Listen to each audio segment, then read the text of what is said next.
There were two Liaz brands on the roads of Eastern Europe in the second half of the last century. The first Liaz is buses produced in Russia, which are still being produced there. The second Liaz is Czech trucks, which are no longer available.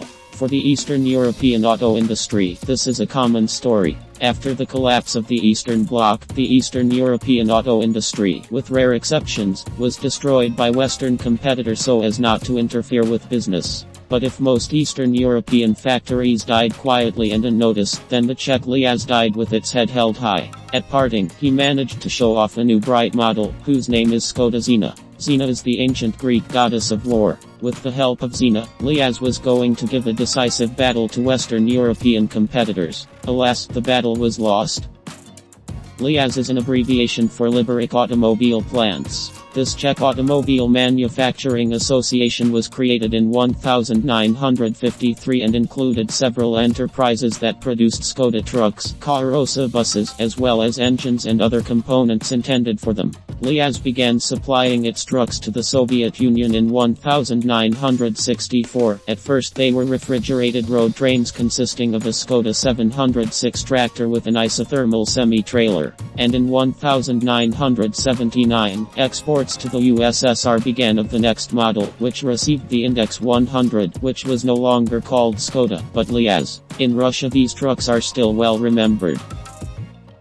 It was with this Liaz 100 in the early 1990s that the company entered the market era. By that time, the mentioned model, which entered the production line in 1974, had grown into an extensive family, in addition to truck tractors, which included construction, utility and other special trucks. Spurred by competition, the Czechs began modernizing these trucks. In 1993, the modernized Liaz 200 family appeared, and 2 years later, another modernized Liaz 300 family. But could a truck with 20 years of history stand up to modern European models? And among European manufacturers, just in the first half of the 1990s, there was a change in generations of heavy trucks.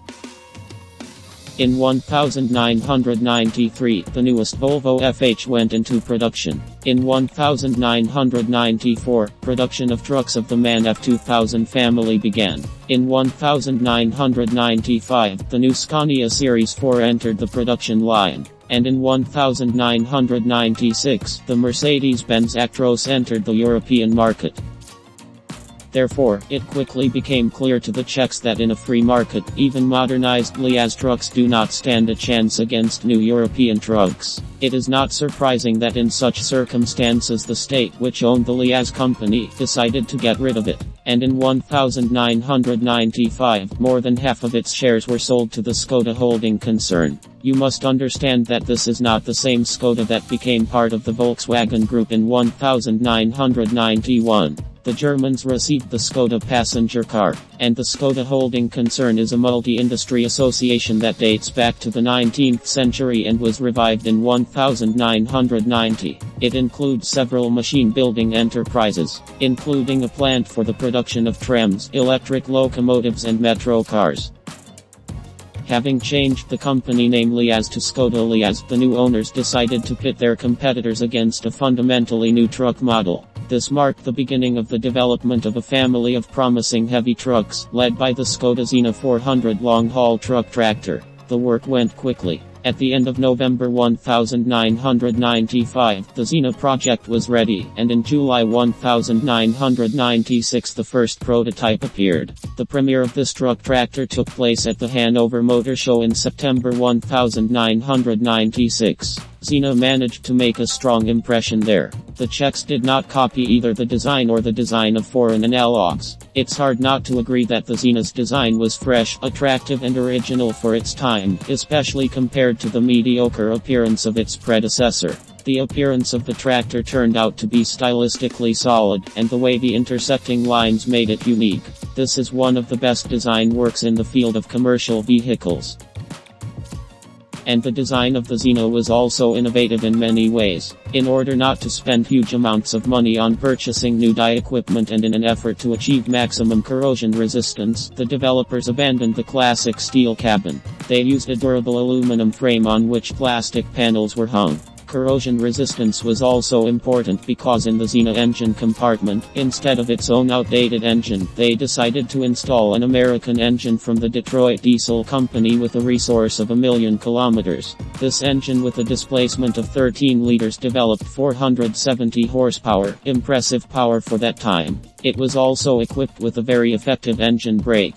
The gearbox was supplied by Eaton. The front axle was produced in-house and the rear axle was supplied by Raba.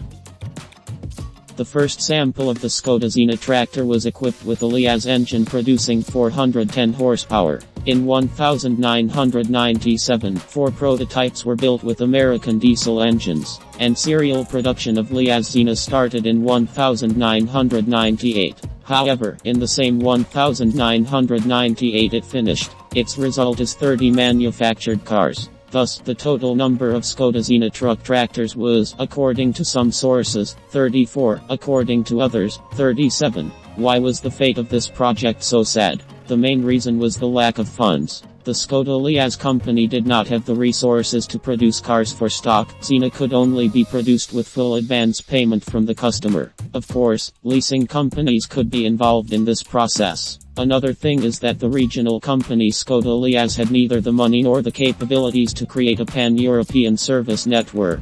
And without it, Xena long-haul tractors could not achieve success with European carriers. This disadvantage in the eyes of the Western carrier could not be covered by any trump cards. Moreover, in comparison with competitor trucks, the Czech tractor did not have any trump cards, besides its spectacular appearance and about a quarter of the price. But the price gain was lost against the backdrop of a loss to competitors in terms of curb weight.